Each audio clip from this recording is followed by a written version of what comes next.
Guys आज के इस वीडियो में मैं कुछ वोकेबुलरी वर्ड्स के बारे में बात करूंगा जो कि न्यूज़ पढ़ते समय मैंने वहां से कलेक्ट किए हैं। इनमें आपको कुछ फ्रेजेस, फ्रेजल वर्ब्स और कुछ इडियम्स भी देखने के लिए मिल जाएंगी। तो वीडियो बहुत ज़्यादा इंटरेस्टिंग होगी, वीडियो को लास्ट तक जरूर देखिएगा।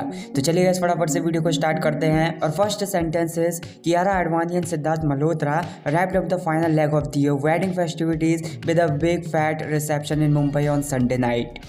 यहाँ पर रैप अप एक फ्रेजल वर्ब है। इसका मतलब होता है कि कोई काम पूरा कर देना, किसी काम को पूरे तरीके से करने के बाद ख़त्म कर देना। फेस्टिविटी एक नाउन है। इसका मतलब होता है खुशियाँ मनाने से जुड़ा हुआ कोई उत्सव। वेडिंग फेस्टिविटी का मतलब हो जाएगा शादी का खुशियों से भरा उत्सव। बिग फैट रिसेप्शन या फिर बिग फैट वेडिंग का मतलब हो जाता है एक ऐसी शादी या फिर एक ऐसा रिसेप्शन जिसमें बहुत ज़्यादा खर्चा किया हो या फिर जिसमें बहुत सारे अमीर के अमीर लोग आते हैं। तो मतलब संडे नाइट को मुंबई में एक महंगे रिसेप्शन के साथ जिसमें बहुत सारे लोग आए थे, बहुत ज़्यादा अमीर अमीर लोग आए थे। तो कियारा आडवाणी और सिद्धार्थ मल्होत्रा ने अपनी शादी के आखिरी पल को भी समेटा या फिर खुशियों से भरे शादी के उत्सव को ख़त्म किया। मतलब उन्होंने शादी कर ली। Kiara Advani and Sidharth Malhotra tied the knot on Feb 7। यहाँ पर टाई द नॉट एक इडियम है। इसका मतलब होता है किसी के साथ शादी कर लेना। तो यहाँ पर सिंपल ये बोला जा रहा है कि सिद्धार्थ मल्होत्रा और कियारा आडवाणी ने शादी कर ली 7 Feb को, मतलब 7 फरवरी को उनकी शादी हो गई।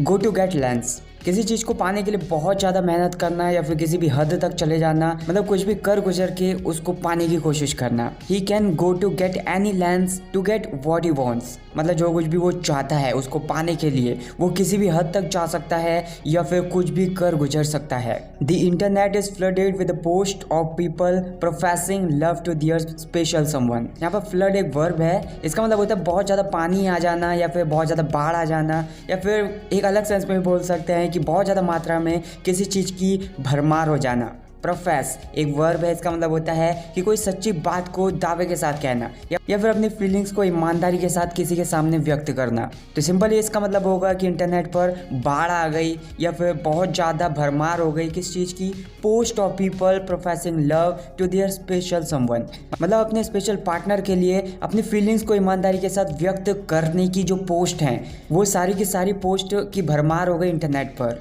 Little boy rescued after 105 hours in quake rubble. यहाँ पर रेस्क्यू एक वर्ब है। इसका मतलब होता है किसी को खतरनाक स्थिति से बचाना या फिर किसी को खतरनाक स्थिति से आज़ाद कर देना। क्वेक एक नाउन है। इसका मतलब होता है कंपन। अर्थक्वेक का मतलब हो जाएगा कि पृथ्वी का जो कंपन होता है या फिर भूकंप बोल सकते हो। रबल एक नाउन है। इसका मतलब होता है ईंट या फिर पत्थर के टुकड़े या फिर जो मलबा होता है उसको बोल सकते हो रबल। मतलब जो भूकंप आया था उस भूकंप में जो मलबा इकट्ठा हो गया था तो 105 घंटों के बाद एक छोटे से बच्चे को उस मलबे से रेस्क्यू किया या फिर उस छोटे से मलबे से बचाया या फिर उसको आज़ाद किया। नेक्स्ट हमारा एक वर्ड है शव। इसको आप एक वर्ब के रूप में यूज़ कर सकते हैं, मतलब जोर से किसी को धक्का देना या फिर किसी चीज़ को जोर से किसी की तरफ फेंकना। She was not in good mood so she shoved a pillow towards me, मतलब वो अच्छे मूड में नहीं थी या फिर उसका मूड बिगड़ा हुआ था तो इसकी वजह से उसने पिलो को या फिर तकिए को मेरी तरफ जोर से धक्का दिया या फिर जोर से फेंका। Aryan Khan has a blast with friends, मतलब यहाँ पर एक इडियम है has a blast with somebody या फिर have a blast with somebody, मतलब किसी के साथ बहुत अच्छा समय बिताना या फिर किसी के साथ बहुत ज़्यादा मज़ेदार समय बिताना।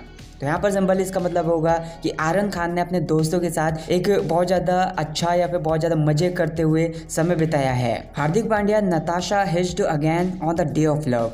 यहाँ पर हिच एक वर्ब है। इसका मतलब होता है एक प्रकार की गांठ बांध देना या फिर किसी चीज़ को किसी दूसरी चीज़ से बांध देना। तो यहाँ पर सिंपल ये बोला जा रहा है कि जो हार्दिक पांड्या और नताशा हैं उनकी पहले शादी हो चुकी है लेकिन वैलेंटाइंस डे पर उन्होंने दोबारा अपने शादी के रिश्ते की जो कस्में होती हैं उनको दोबारा दोहराया, मतलब अपने जो रिश्ते की शादी की गांठ है उसको दोबारा मजबूत किया।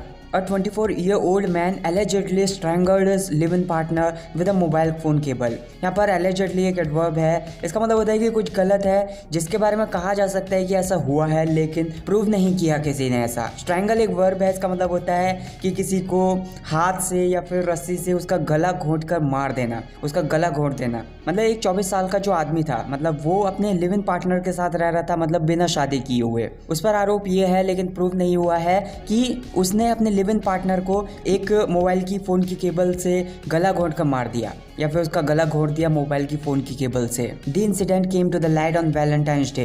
यहाँ पर कम टू द लाइट एक ईडियम होती है, इसका मतलब होता है कि कोई राज है या फिर कोई सच है उसका सामने आ जाना या फिर उसका खुलासा हो जाना या फिर भंडा फूट जाना। तो यहाँ पर ये बोला जा रहा है कि ये जो घटना है ये घटना हुई है, उसका खुलासा हो गया या फिर उस राज का पता चल गया वैलेंटाइन डे पर, या फिर जो वैलेंटाइंस डे आया तो वैलेंटाइंस डे के दिन उस राज का पता चल गया या फिर इस घटना का पता चला।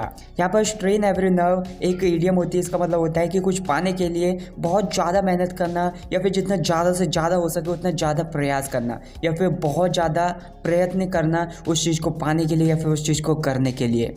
आई know she strains every nerve to help me all the time, मतलब हर टाइम मेरी मदद करने के लिए वो बहुत ज़्यादा मेहनत करती है या फिर जितना ज़्यादा से ज़्यादा हो सके उतना ज़्यादा प्रयत्न करती है। इस बारे में मैं जानता हूँ या फिर इस चीज़ का मुझे को पता है। फॉर्ज अहेड एक फ्रेज होती है, इसका मतलब होता है अचानक से सफलता प्राप्त कर लेना या फिर बहुत ज़्यादा अचानक से आगे निकल जाना। They forged ahead with their hard work on YouTube, मतलब यूट्यूब पर बहुत ज़्यादा मेहनत करने के बाद उनकी मेहनत की वजह से उन्होंने अचानक से सफलता प्राप्त कर ली या फिर अचानक से वो बहुत ज़्यादा आगे निकल गए। नेक्स्ट एक इडियम है डाइस विद डेथ, मतलब कुछ ऐसा करना जो जोखिम भरा है या फिर उसमें आपकी जान भी जा सकती है या फिर बहुत ज़्यादा खतरे से भरा है, जानलेवा है। मतलब why do you always ride bike रफली, you always dice with death, मतलब तुम हमेशा बहुत ही गंदे तरीके से बाइक क्यों चलाते हो, मतलब तुम हमेशा एक ऐसा जोखिम भरा काम करते हो जिसमें तुम्हारी जान भी जा सकती है या फिर बहुत ज़्यादा जानलेवा काम करते हो। So that's it for this video. I hope आपको बहुत कुछ नया सीखने के लिए मिला होगा। आपके सामने कुछ वर्ड्स हैं, मैं चाहता हूँ कि इनके ऊपर अपने खुद के एक एक सेंटेंस बनाकर मुझे कॉमेंट करके बताइए। अगर आपने ये वीडियो यहाँ तक देख ली है तो मैं चाहता हूँ कि आप कॉमेंट्स में 102 टाइप करके मुझे कॉमेंट करके बताइए। और अगर आपको ये वीडियो पसंद आई है तो वीडियो को ज़्यादा से ज़्यादा लाइक करना, ज़्यादा से ज़्यादा शेयर करना, चैनल को सब्सक्राइब करना ना भूलें। Thank you so much for watching this video. I'll catch you in the next video. Take care.